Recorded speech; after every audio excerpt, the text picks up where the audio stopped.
You only have one life to live, so get the most out of it. On Good Life, Great Life, join me, Brian Highfield, and my guests as we share success stories, habits, mindsets, and lessons learned by successful people. These lessons are not taught in schools, but are critical for getting ahead in life. Whether you want a successful business or career, optimal health, or a lifestyle that most people just dream of, Good Life, Great Life has you covered. After retiring from a successful corporate career in my 40s, I founded multi-million-dollar businesses in the sports and healthcare arenas. Now, I help everyday people maximize their lives and speak regularly at seminars, on podcasts, and radio shows to share principles on the topics of health, wealth, and happiness. Don't let a good life get in the way of a great life. Join me today on Good Life, Great Life.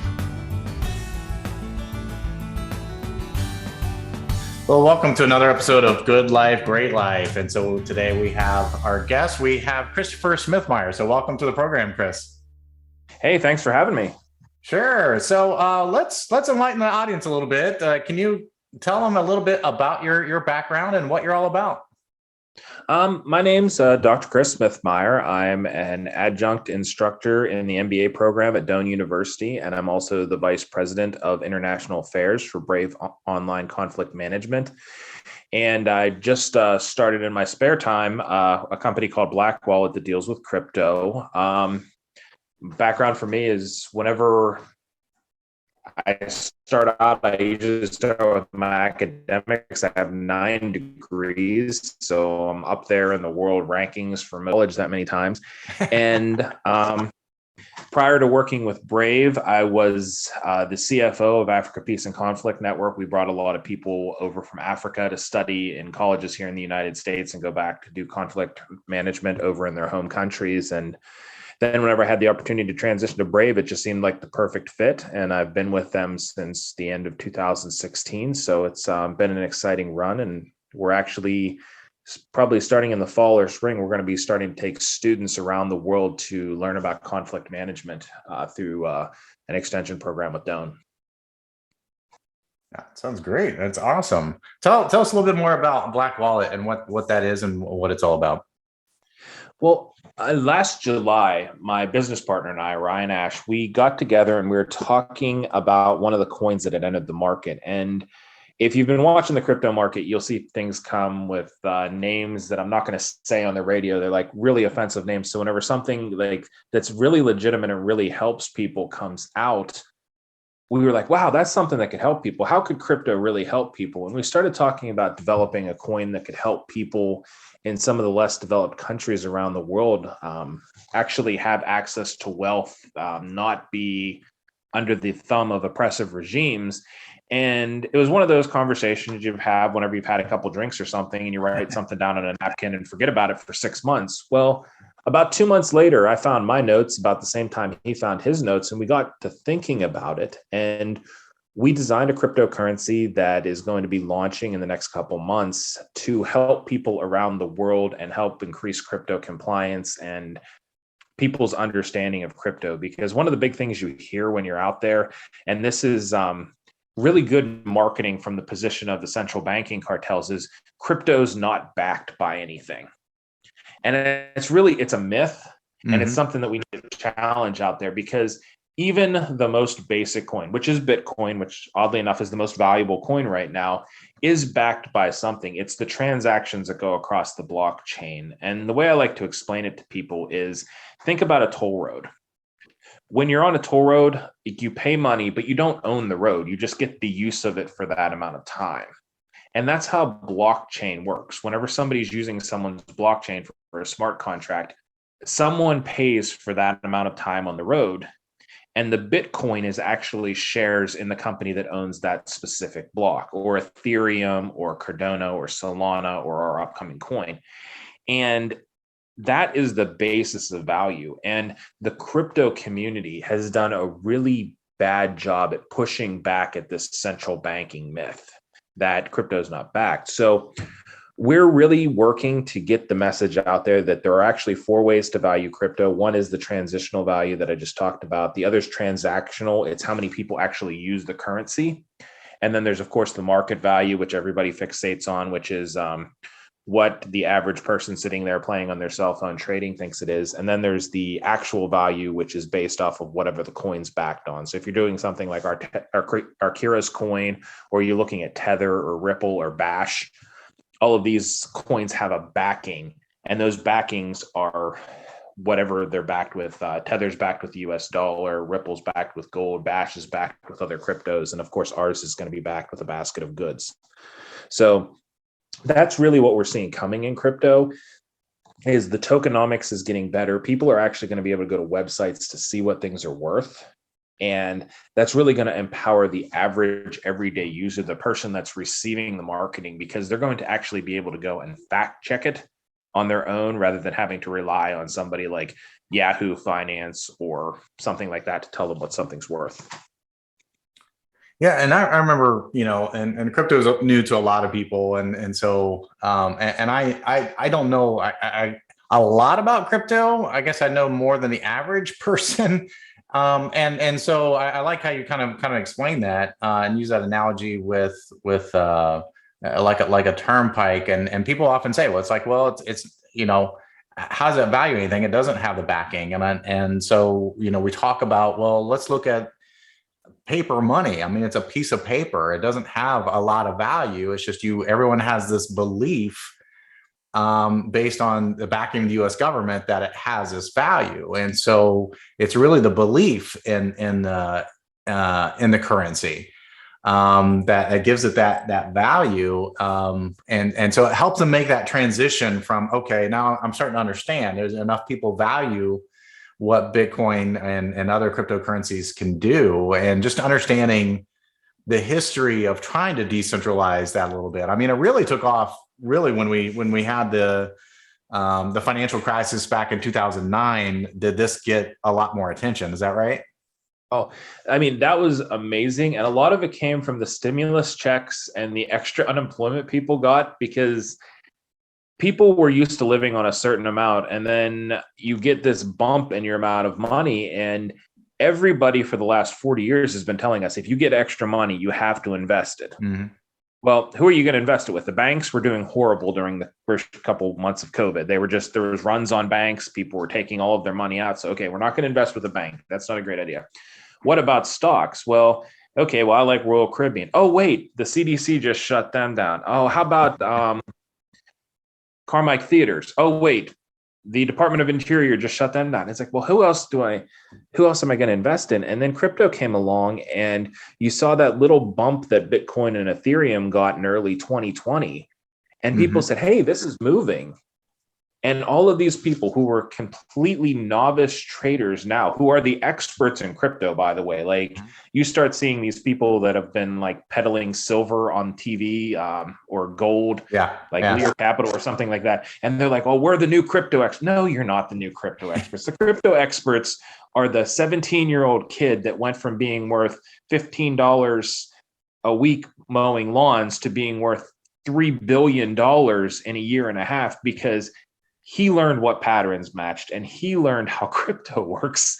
Those are the experts, and they're actually starting to come forward. These kids are coming out with college degrees. They're going and getting their MBAs. They're going and getting their computer programming degrees, and they're coming out with new cryptos, new methodologies for marketing it, and ways to keep the government from just basically running it into the ground. Because if you watch the congressional hearings, and I'm not going to get political on this because both sides are morons on this issue, and you watch them ask questions, and you watch the woman who owns Tether explain crypto to them like you would to a first grader, because these Congress people have no idea what's going on. And then they turn around, and from her really good testimony, she did amazing. They turn around and say, so what you're saying is the government should put all of our money on a single server, which has a basic hack me sign on it that like Wile E. Coyote would set up to try to catch the Roadrunner. And that's what the US government's looking at doing now, is put all of our money on a server. And whereas the blockchain is nearly impossible to hack, nothing is impossible to hack, but it's very, very difficult because it's set up off a botnet. They're talking about getting like your old 1980s server, sticking it in a closet somewhere down in Washington, D.C., and hoping that the FBI's cybercrime unit will be able to protect it with the most valuable currency in the world sitting there, where every hacker in the world already tries to hack the Federal Reserve at least 5 times a week. Oh yeah. Yeah. At least. It's just crazy. And the woman from Tether has got to be sitting there being like, did they listen while I talked? And I don't think they did. I think they already had their mind backed up that they were going to take the Federal Reserve currency and give them a chance to do it again. And we've been watching this for years. I mean, anyone that's an adult has seen that since the 1960s, the Federal Reserve has not been capable of managing the monetary wealth of the United States. We went from being a nation that everybody owed money to the most expensive debt in the history of the world. We owe more money that if aliens came along and said, hey, we could pay off your debt for 34 million, just sell us the planet, or 34 trillion, just sell us the planet, we would have to sell the planet to cover the debt. It's a debt that just can't be paid back. It's just too big. And what happens, and we've seen this every 100 years for the last 1,000, is whenever countries get into a situation where they can't pay back debts, they start a war. And people start thinking about it. Well, how much money did Russia owe to Ukraine? Well, they don't owe any now because they're at war with them. This is what happens. And then you have the two world superpowers, with China owning about, I believe last time I checked, it's like about $4 trillion of our debt. And it's like, well, what do you do whenever superpowers are like that? And the question's been answered dozens of times in history. England and Germany went to war. Germany and Moscow went to war. France and Germany went to war. England and France went to war. That's how governments get out of debt, because they're not businesses. They're not held to be accountable. And what happens is old rich guys get out of their debt and young poor people die in wars. And we need to get out of that model. And that's one of the big things that crypto is pushing for, is getting away from governments having control of national debt and putting it back in the hands of the people. Because if you divide that national debt down to the 27,000 a month that we each own, there are people that pay that off. And if we start doing it person by person, it works a little bit better. So why is there so many cryptos, and how do you go about starting your own crypto? The reason that there's so many is because everybody has an idea. And crypto has become, I'm not a big Mitt Romney fan, but whenever he said marketplace of ideas for the states, it was a brilliant statement, probably the only brilliant thing he ever said. And I met the guy, and he brought up a good point, that it's a marketplace of ideas. And if you have an idea, you can make a crypto for it. If you think that dogs should be able to have cryptocurrency to buy their favorite toys, you can go out and do that. Somebody probably listening to your show right now is like, damn, that's a good idea. I'm going to do that. Let's do it. And good, go get it. More cryptos, the merrier, because anybody that has an idea, good, bad, or ugly, can make a crypto for it. And we should be encouraging that, because yes, some people are going to go out there and fail. Some people are going to go out there and succeed, and new people are going to have money, and new people are going to lose money. So that's a good thing. And with the different cryptos, what you look for is stability. Make sure that they're not based off of a joke. There are a lot of joke cryptos out there. During the congressional hearings, one of the congressmen said something about a completely made up crypto name. Within 5 minutes, somebody had spooled up a crypto of that name, and it went up 2,000% in the next hour. Wow. People made probably hundreds of dollars. Nobody probably made billions of dollars off of that growth. But the reason that having so many crypto is a good thing, and it's not really pushing a market out, is because we're going out into cyberspace. There are 3 ways human exploration can go right now. We can go to space, which, unless you're Jeff Bezos, the guy that owns Virgin Galactic, I can never remember his name, and Elon Musk, unless you're one of those guys, you're going to have a real hard time exploring space. Yeah, Richard Branson. Richard Branson. Yeah, that's him. Yeah. And even NASA is having a hard time keeping up with those 3 billionaires, because they're better funded than the U.S. government is. Yeah. The other way to go is start looking at exploring the ocean floor. And there are thousands of people that are doing that right now, privately exploring the ocean floor. Great industry. It's finding a lot of history that we've lost. The third pathway, and this is the way that is just developing, is exploring the cyberverse and the metaverse. The metaverse is just a very small part of the entire cyberverse. And what we're seeing is each of these blockchains, as they're created, is becoming a highway that is extending infinitely outward past from this central point, this little planet we have here that's like created this cyberverse. And we have so much exploration, and every crypto that jumps on that highway is like a car driving off into nowhere that they don't know where they're going. They're just going and exploring the wild, wild west of the cryptoverse. And like I said, some of these cryptos are going to die. Some of these cryptos are going to be very successful. And the great thing about crypto is if your crypto dies, the person that created it is still there. They don't die. If you're going off into space and exploring and you die, there is no restart. You're dead. If you go underwater and you die, there's no restart. So cryptoverse is the best place for there to be thousands and thousands of explorers, because yeah, you might lose some money, but you still get to wake up in the morning. Yeah. So you're coming out with a book, Dragons in the Digital Age. Tell us a little bit about what that's about.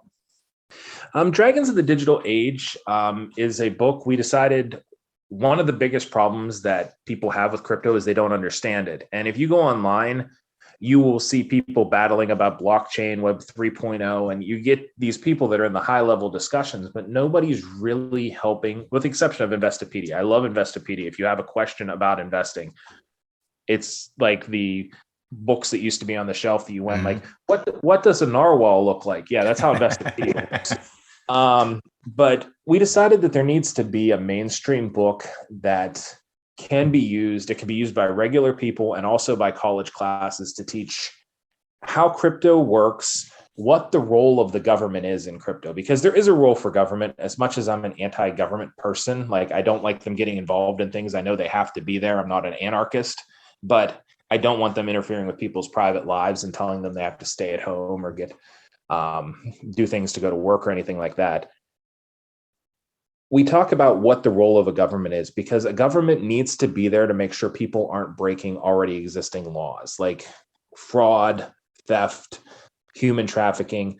Those things are really big issues, and the crypto community has bent over backwards to help the government deal with those problems, to the point that the government has turned down the cryptoverse's help in stopping some human trafficking and some drug cartels, because the cryptoverse was finding that a lot of government sponsored stuff was involved with that.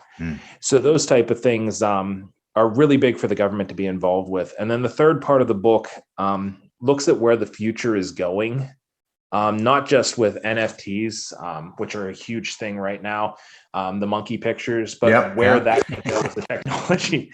Yeah, I was like, wow, that is, when I first saw it, I'm like, wow, that is the most useless thing since Pogs.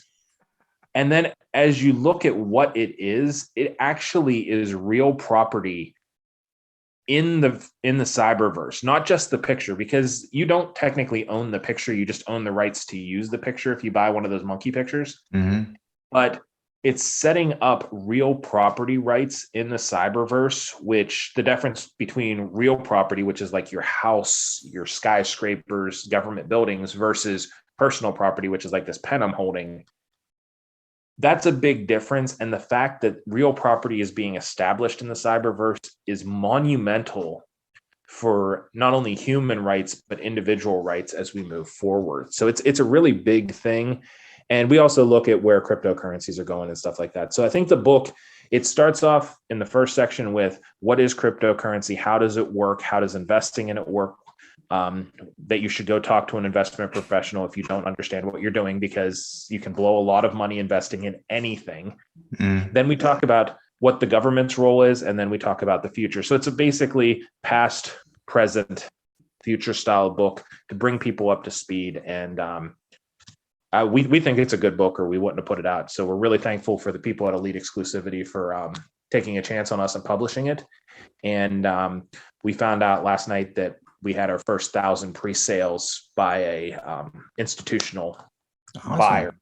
So we've had pre-sales, we've had a lot of pre-sales, but this is a huge pre-sale to have 1,000 come out to a relatively small institution. So we're excited about it. Yeah, I bet. Now, and you cover topics like NFTs and metaverse and the book. Yes, we cover them, and we go into as much detail as we can. These things are constantly expanding. So the moment we turned it over to the editors, some of the stuff was already moving forward. But in the predictive chapters, I'd say we've called about 98% of the stuff that's happened since we turned it over to the editors. Oh, good.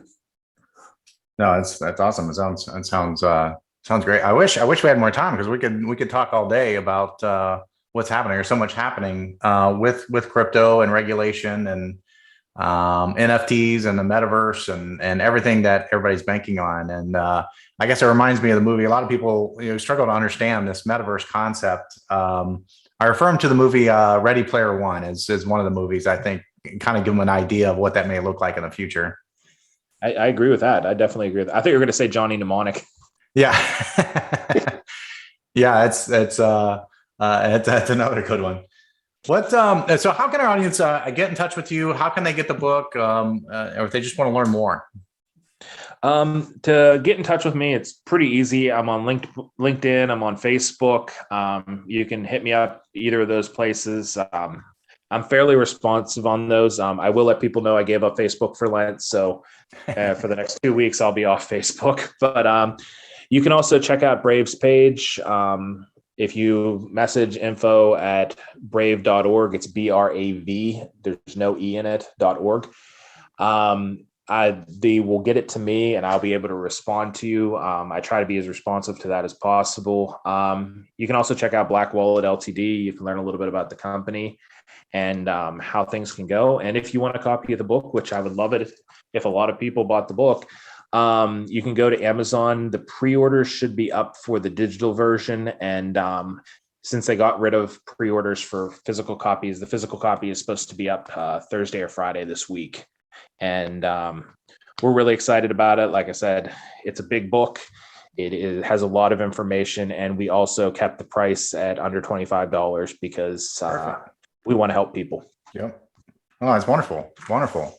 Awesome. Well, we're out of time, but our guest today has been Christopher Smithmeyer. So he is one of the creators of BlackWallet and also the book Dragons and the Digital Age. So thank you for being with us today, Chris. Oh, thank you very much. All right. And we hope everybody joins us next time when we have another topic on turning your good life into a great life. So thanks again, Christopher. Oh, thank you very much. Thank you for having me.